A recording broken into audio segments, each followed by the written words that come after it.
What if the one food you've been skipping was actually the one thing your muscles have been begging for? After 60, your body doesn't stop building muscle. It just stops hearing the signal. But there's one nutrient that acts like a spark plug, reigniting the message your muscles need to grow stronger, steadier, and more alive. And here's the surprise. Most seniors are eating too little of it, especially in the morning. Stick with me, because this small change could mean going up the stairs without needing the railing. Have you noticed your coffee mug feels heavier lately?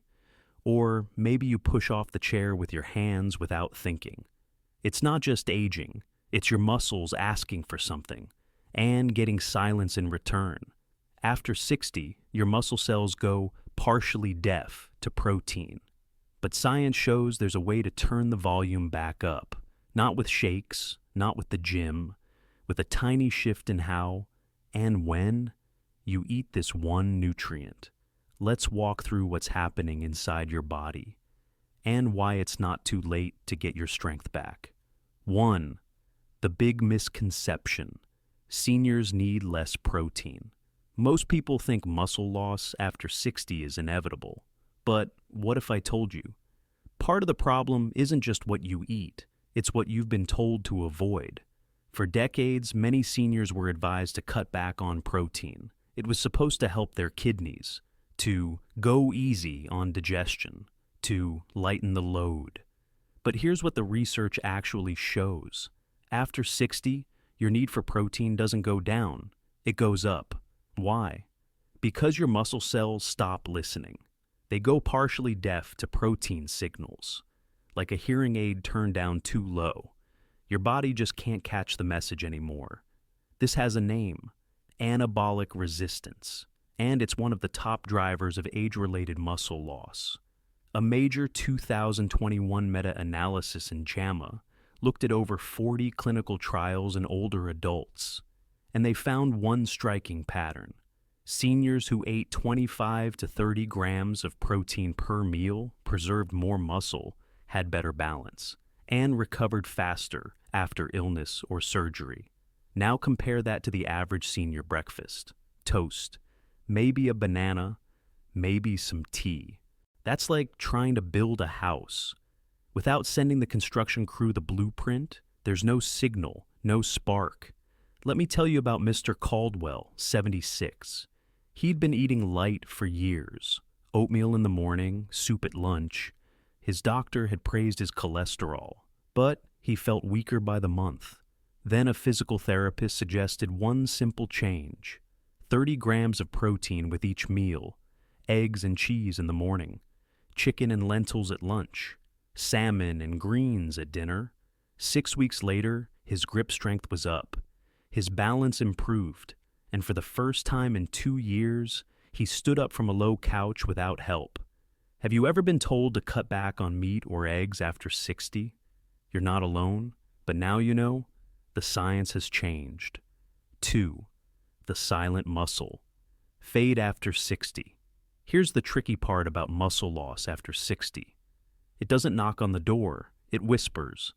You might not notice it at first. Maybe you grip the handrail just a little tighter on the stairs. Maybe getting up off the couch takes one extra push. That's how sarcopenia begins, slowly, silently.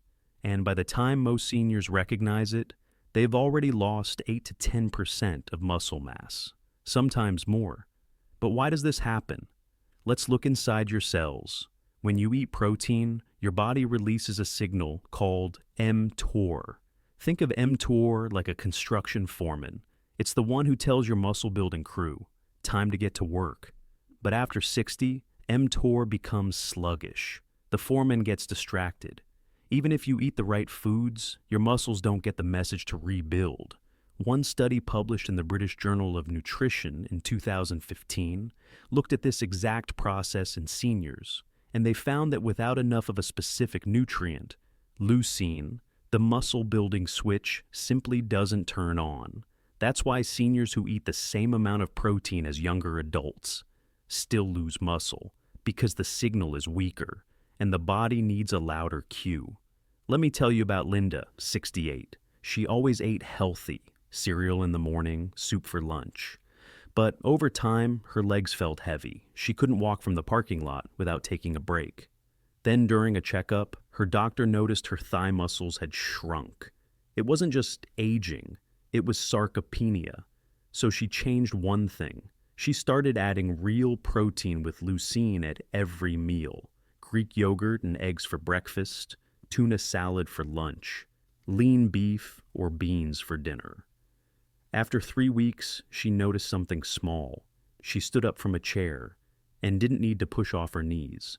Have you felt your strength fading in subtle ways, even when you're trying to eat right?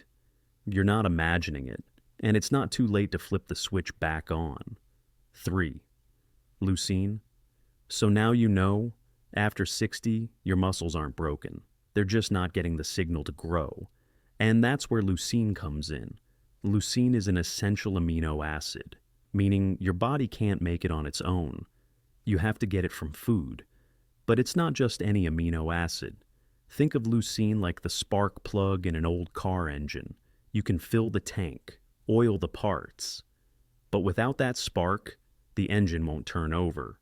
In the body, leucine flips the switch on something called mTOR, the master controller for muscle building. When leucine is present, mTOR wakes up, and the message becomes clear. Start repairing. Start rebuilding. Now. A 2012 study in the Journal of Nutrition tested this in adults age 70 and older. When they added leucine to their meals, their rate of muscle protein synthesis jumped to levels seen in much younger adults. Here's the key part. They didn't need more total protein, just more leucine-rich protein. So, what does that look like in real life? Aim for 2 to 3 grams of leucine per meal. That's about 25 to 30 grams of high-quality protein from foods like eggs, chicken, tuna, dairy, soybeans, or a leucine supplement. Let me introduce you to Frank. He's 74, a retired firefighter, proud grandfather, and recently a bit wobbly on the stairs. His daughter noticed. So she helped him make a small change. Instead of just toast and coffee for breakfast, he added 2 eggs, a handful of Greek yogurt, and a slice of turkey. 3 weeks later, he called her, laughing. Guess who just took the stairs 2 at a time? What's your go-to protein in the morning? If it's under 20 grams, your muscles might still be waiting for the spark. 4. When to eat protein for maximum muscle.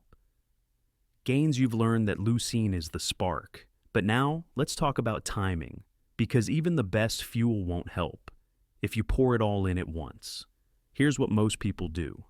They eat a tiny breakfast, a light lunch, and then a big dinner loaded with protein.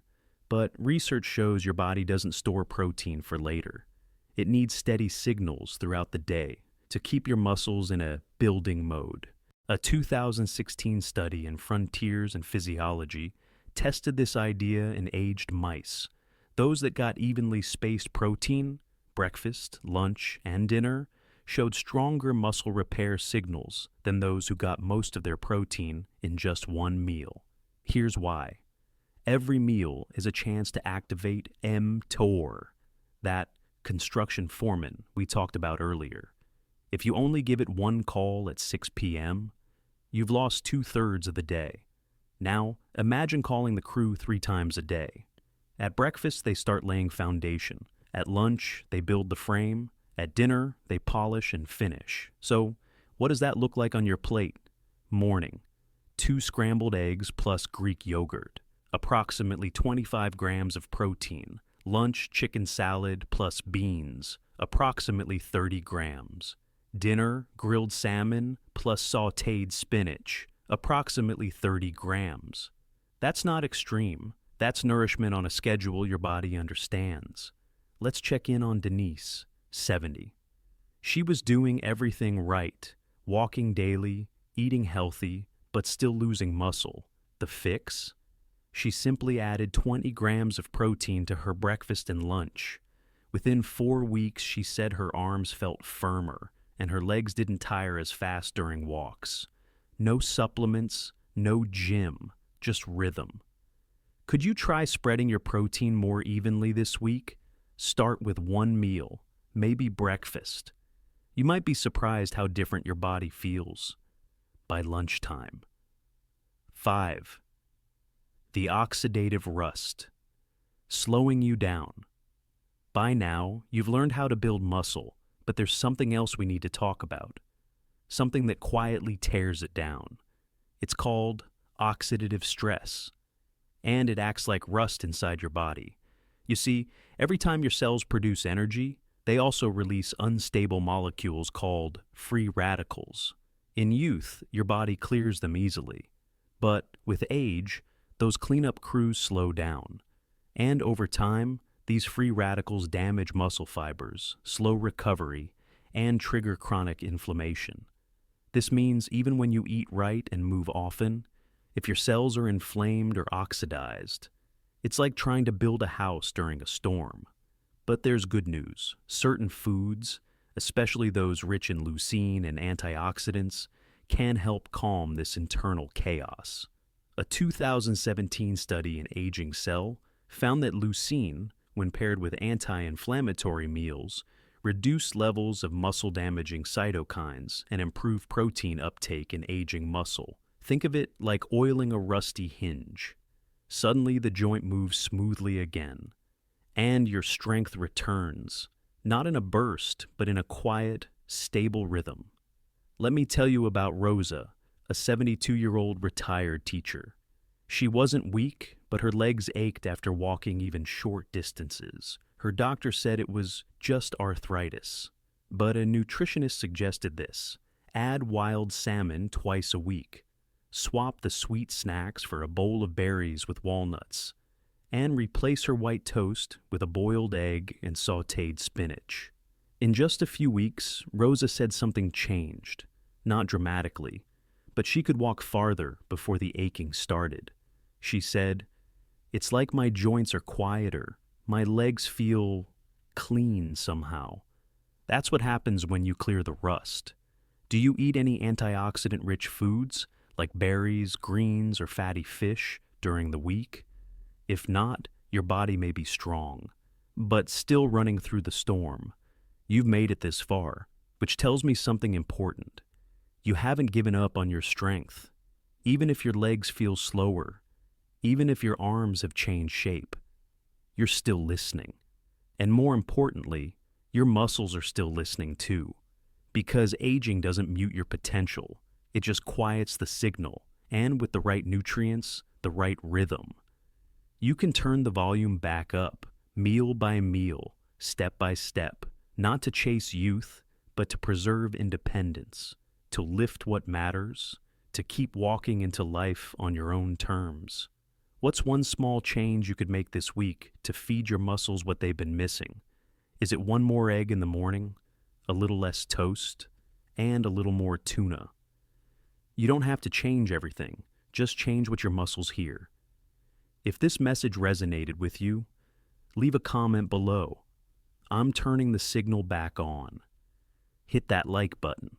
It helps this video reach someone else who's quietly struggling. And subscribe for more weekly science-backed support, right here at Healthy Aging Hub. Because every bite is a message, and your body is still listening.